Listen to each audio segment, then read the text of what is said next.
Now in this chapter, I just want to have a quick review of a resource, of the resource group, and the subscription.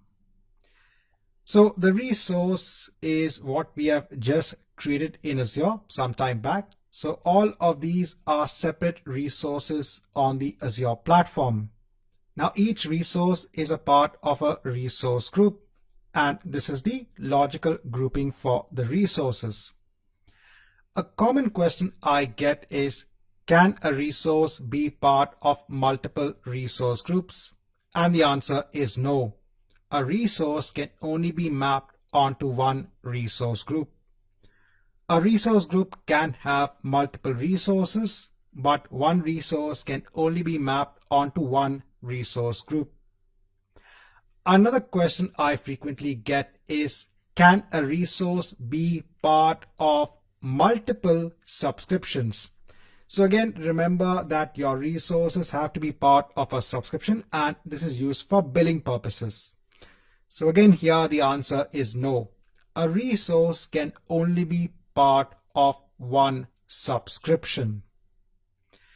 Now, one of the reasonings for the question when it comes to associating a resource onto multiple subscriptions is from a billing aspect.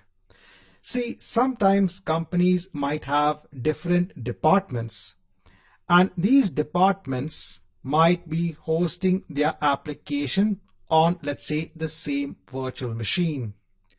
Now, when it comes to the billing, or when it comes to understanding what are the departments that actually use this VM, sometimes the reasoning is, can we create multiple subscriptions, which you can do. So you can create another subscription as part of your Azure account, and these subscriptions can be for each department. So the billing is separate for each department because they have their own subscription.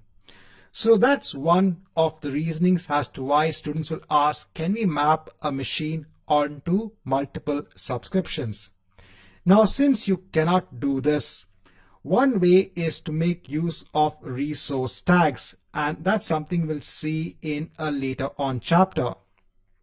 So resource tags can actually be used as metadata to tell, okay, this department is using this virtual machine. It's like adding more data about the resource itself. But at this point in time, I just want to clear doubts when it comes to the relationship between a resource and the resource group, and the relationship when it comes between the resource and the subscription.